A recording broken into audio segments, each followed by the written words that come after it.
My name's Victoria. I'm 27, and for the past 3 years, I thought I had everything I ever wanted: a loyal fiance, a future wedding to plan, and a best friend who was basically family. Thought. Den was my everything. We met when I was 24 and he was 26. He wasn't flashy, not the kind of guy who lights up the room, but there was something about the way he looked at me, like I was the only person in the world. He'd always show up with my favorite coffee. He remembered the exact way I liked my pancakes. He listened to the dumbest details about my day like they were breaking news. And the way he smiled when I talked about the future, I genuinely thought he saw me in it. And then there was Alina, my best friend, my sister from another mother.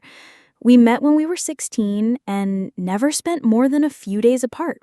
She was my hype woman, my therapist, my don't text him enforcer, my maid of honor. When Den and I got engaged, she cried harder than I did. I should have known. It started small. It always does, right? One day I came home earlier than usual. It was raining and my shift got canceled. Den was supposed to be working from home that day, but he wasn't there. Odd, but okay, maybe he went out for groceries.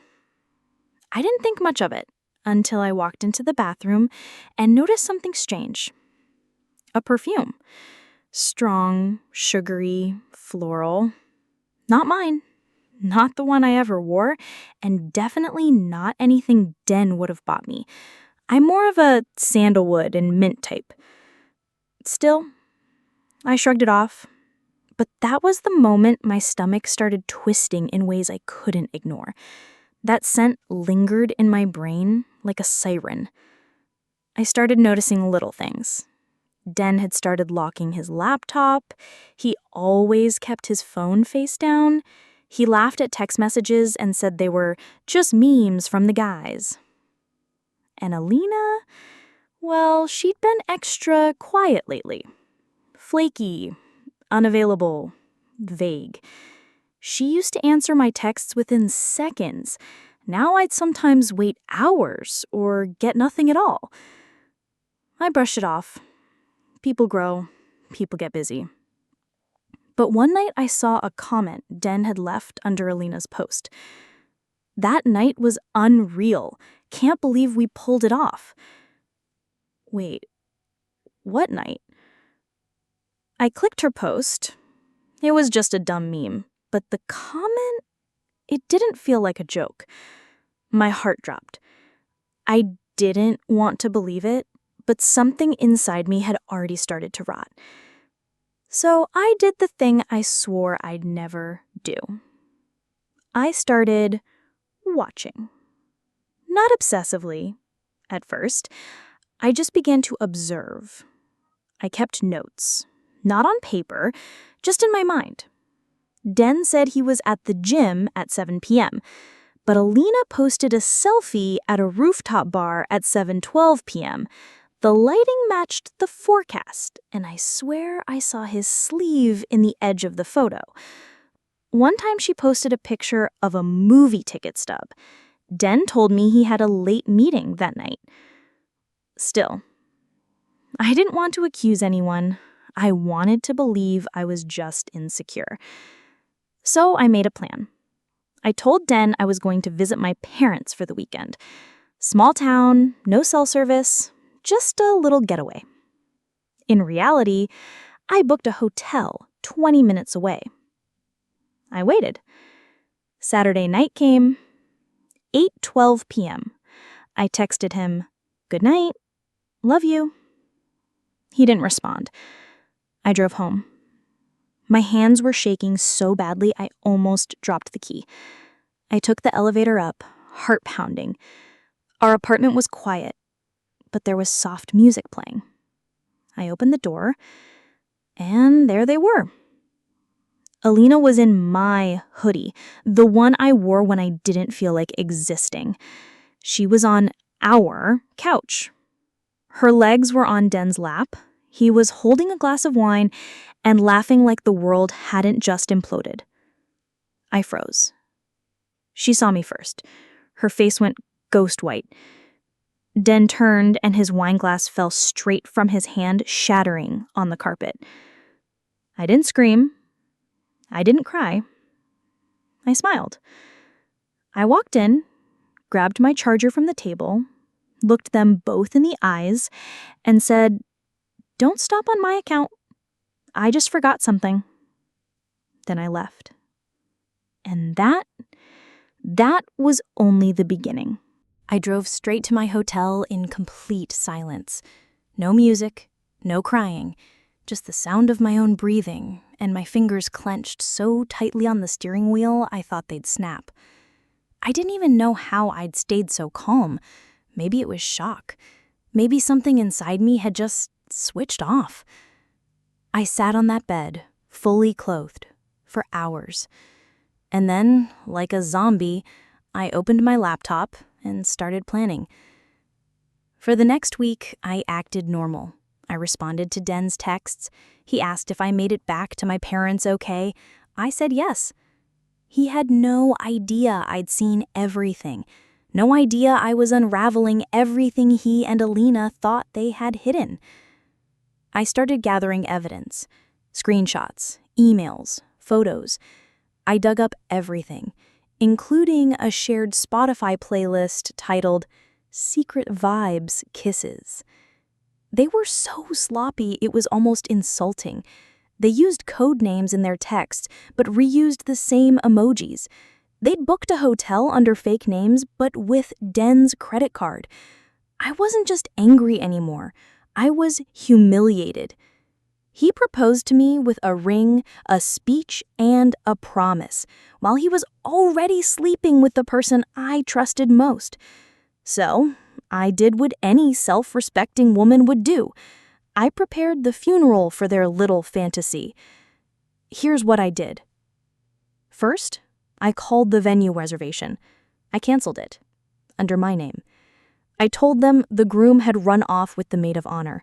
The woman on the other end just whispered, "Oh, honey." Then, I called my lawyer. Yes, I had one.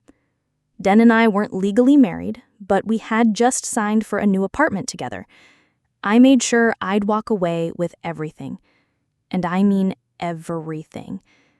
He wanted to play games? Fine, let's play. 1 week later, I told him I was coming home early. He offered to pick me up from the station. Perfect. I texted him, "No need, I'll take a cab. Just be home. I've got something for you." That something was a printed envelope with every single proof I had. Every message, every photo, copies of the lease transfer, a breakdown of his bank history, even screenshots of Alina's texts from my phone. Oh yeah, I'd cloned it. He never changed his passcode. Dumb mistake. When I walked in, he smiled like nothing had happened. He reached for me, and I just handed him the envelope. He opened it. His face went blank, then pale. Then he sat down without saying a word. I stood over him and said, "I know. I've known. I saw you. I saw her. You lied to me. You betrayed me. And now, I don't even hate you. I pity you. You had the real thing and you threw it away for what? Convenience? Thrill? Ego?" He opened his mouth to speak. I raised a hand. "Save it. You don't deserve to speak right now." Then came Alina. She had no idea I was even in town. I waited 2 more days, then I sent her a video message. Just one.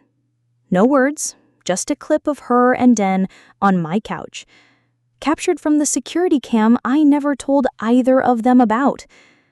I watched her read the message, then saw 3 dots. Typing, typing, typing. Nothing ever came through. She blocked me. Coward. I moved out that same week. Took my clothes, my books, my dog, Yeah, my dog. Left the dishes and the memories, took my peace. He tried to call, left voicemails. I made a mistake. It didn't mean anything. Please talk to me. I didn't answer because there was nothing left to say. Weeks passed. Then one day I got a message from an unknown number. It was Alina. I'm so sorry. I never meant for this to happen. He told me you were controlling, that you two were already over. I was stupid. I was desperate. I'm sorry. I stared at the message for 10 minutes, then deleted it. Didn't need her guilt, didn't need her pain, didn't need her fake tears and late regrets. You know what I needed? Me. I rebuilt myself, started therapy, got a new apartment, changed my hair, got a raise, started writing again, started painting again, started sleeping, actually sleeping, without checking if someone was lying next to me or lying to me. I let them go. And I let me in. So, if you're listening to this right now and you're hurting, if someone betrayed you, lied to you, destroyed your trust, let me say this clearly. You are not broken. You are not worthless. You are not someone's backup plan. You are the whole damn story. And one day when you're sitting on your own couch, sipping your own wine, with peace in your heart and 0 liars in your life, you'll smile too.